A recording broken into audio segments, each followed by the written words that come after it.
चलिए आज एक बहुत ही पावरफुल आइडिया के बारे में बात करते हैं। कभी सोचा है कि जो अकेलापन या अलग थलग महसूस करने की फीलिंग होती है, क्या हो अगर वो असल में कोई कमजोरी हो ही ना, बल्कि हमारी एक छिपी हुई ताकत हो? हाँ, ये एक ऐसा सवाल है, एक ऐसी फीलिंग है जिससे हम में से कई लोग कभी ना कभी गुजरे हैं, है ना? ये एहसास कि हम कहीं फिट नहीं हो रहे, सच में काफी तकलीफदेह हो सकता है। और पता है, यही जो फीलिंग है ना, यही साइकियाट्रिस्ट रामी कमिंस्की की एक बहुत ही कमाल की किताब का सेंट्रल थीम है। ये किताब फिट होने के हमारे पूरे आइडिया को ही चैलेंज कर देती है। तो कामिंस्की का जो मेन आर्ग्यूमेंट है, वो इस पूरी सोच को जैसे 180 डिग्री घुमा देता है। वो कहते हैं कि देखो, अलग महसूस करना कोई प्रॉब्लम नहीं है जिसे फिक्स करने की जरूरत है, बल्कि ये तो एक छिपी हुई ताकत का सोर्स हो सकता है।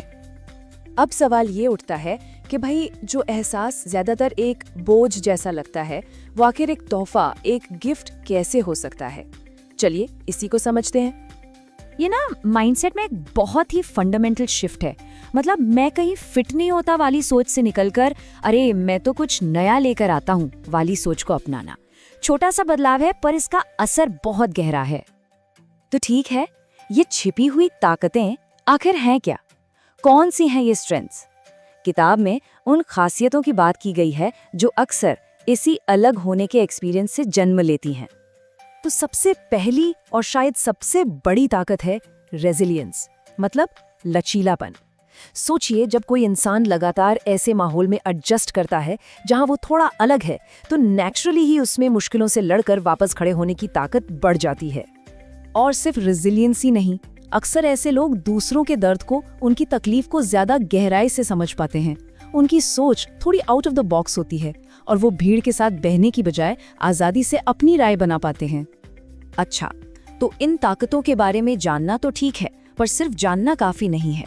असली सवाल तो ये है कि इन्हें अपनी जिंदगी में यूज कैसे किया जाए। और अच्छी बात यह है कि इसके लिए एक प्रॉपर एक्शन प्लान भी है। कामिंस्की एक 7 स्टेप फ्रेमवर्क देते हैं और इसे हम आसानी से 2 हिस्सों में देख सकते हैं। पहले हिस्से में वो बदलाव हैं जो हमें अपने अंदर, अपनी सोच में करने हैं, और दूसरे में वो प्रैक्टिकल स्टेप्स हैं जो हमें बाहरी दुनिया में लेने हैं। तो जो पहले 3 स्टेप्स हैं, वो पूरी तरह से हमारे माइंडसेट को बदलने पर फोकस करते हैं। पहला, अपने एक्सपीरियंस को एक नए नजरिए से देखना। दूसरा, जो रेजिलियंस हमने सीखी है उसे अपनी ताकत मानना। और तीसरा, अपने अकेलेपन के एहसास को दूसरों को समझने की शक्ति में बदलना। इसके बाद के जो 4 कदम हैं, वो हैं एक्शन लेने के बारे में।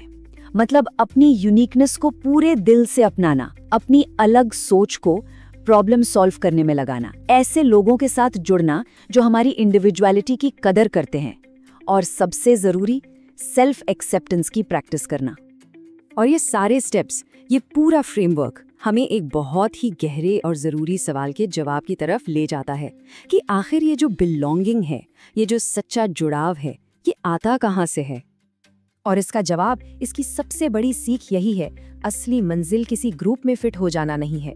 नहीं, असली मंजिल है सबसे पहले खुद के साथ जुड़ना। ट्रू बिलोंगिंग की शुरुआत वहीं से होती है।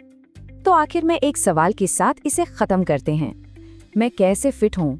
ये पूछने की जगह शायद हमें ये पूछना चाहिए कि हमारा जो ये यूनिक पर्सपेक्टिव है, हमारा जो ये अनूठा नजरिया है, वो इस दुनिया को कौन सा खास तोहफा दे सकता है?